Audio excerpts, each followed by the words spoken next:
Iya, ini dihukum oleh penghargaan ini maksudnya adalah menurut penelitian penghargaan itu ternyata tidak efektif. Ya, mengapa Bapak Ibu tidak efektif? Ternyata suatu penghargaan adalah suatu benda atau peristiwa yang diinginkan. Jadi ada syaratnya supaya kita mendapat pujian kita harus melakukan ini gitu. Kalau kita pintar maka kita dapat hadiah. Jadi motivasinya itu dari luar, begitu, ya, mendapat penghargaan. Dan ternyata itu akan menjadi tidak efektif saat apa yang kita harapkan tidak kita dapatkan. Sudah berusaha belajar, sudah berusaha berdoa, sudah maksimal usahanya, ternyata kita tidak mendapatkan penghargaan, maka kita akan kecewa. Itu maksudnya bahwa penghargaan itu tidak efektif, tidak bagus. Kita lanjutkan. Kemudian penghargaan ternyata merusak hubungan, Bapak Ibu, ya, merusak hubungan. Contohnya adalah ketika seseorang dipuji, ya, dipuji, ada siswa yang kita puji-puji di depan siswa yang lain, banyak siswa, maka yang terjadi adalah siswa yang lain akan iri, betul Bapak Ibu? Iya, akan iri. Kemudian biasanya mereka akan membenci siswa yang dipuji-puji tersebut, ya kan? Nah, itu tidak usah terjadi kepada siswa. Kita orang dewasa saja sama, ya. Apabila kita dibeda-bedakan oleh orang tua kita, misalnya, ya kakaknya begini, adiknya tidak, walaupun tidak menyebut adiknya tidak, tuh kita, berarti saya tidak, ya, berarti tidak menyebut. Kemudian akan timbul rasa iri dan rasa benci kepada seseorang yang dipuji-puji tersebut. Jadi itulah mengapa penghargaan itu kok ternyata merusak hubungan. Kemudian selanjutnya penghargaan itu menghukum. Di sini maksudnya yang dihukum adalah yang tidak mendapat penghargaan. Begitu. Apabila kita dapat ranking, kita senang, kita dipuji, kita dapat penghargaan, yang tidak dapat ranking itu seperti dihukum. Iya kan? Jadi Allah, saya ya tidak dapat ranking, saya sudah belajar. Yang ranking 2 saja merasa, aduh saya kalah, begitu. Ya, makanya di kurikulum yang baru tidak ada itu ranking-ranking seperti zaman dulu, ya. Karena untuk itu tadi, ternyata penghargaan tidak efektif dan bersifat tadi bisa menghukum seseorang yang tidak mendapatkan penghargaan. Oke? Nah, kita lanjut ke keyakinan kelas. Apa sih keyakinan kelas itu? Keyakinan kelas dibuat untuk menciptakan budaya positif di sekolah. Jadi ujung-ujungnya ya itu bagaimana menciptakan budaya positif di lingkungan sekolah. Ada banyak hal diantaranya yaitu membuat keyakinan kelas gitu. Nah, Bapak Ibu, pertanyaannya mengapa ya kok dinamakan keyakinan kelas, bukan peraturan kelas saja atau kesepakatan kelas?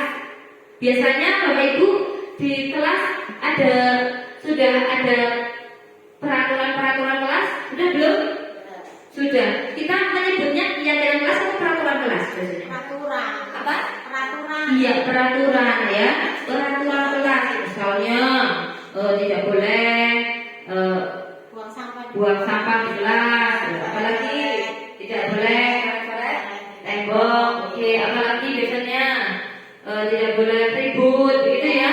Nah, itu semua peraturan kelas tersebut, ya, ternyata itulah yang nantinya bisa kita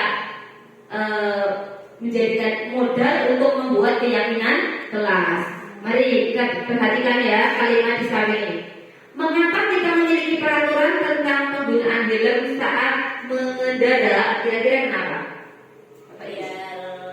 Biar tidak kena tilang. Oh, biar tidak kena tilang, ya. Apalagi Aman saat berkendara. iya, biar untuk keamanan, berarti untuk keselamatan. Oke. Kemudian mengapa ada peraturan dilarang merokok di sekolah? Kira-kira kenapa? Kenapa sih tujuannya ada peraturan dilarang merokok di sekolah, Bapak Ibu? Merokok itu sehat nggak? Tidak. Berarti untuk kesehatan. Iya, tidak boleh merokok anak-anak di sekolah. Orang tua saja nggak boleh. Maka dari kecil kita didik tidak boleh merokok demi kesehatan. Oke, kita lanjutkan.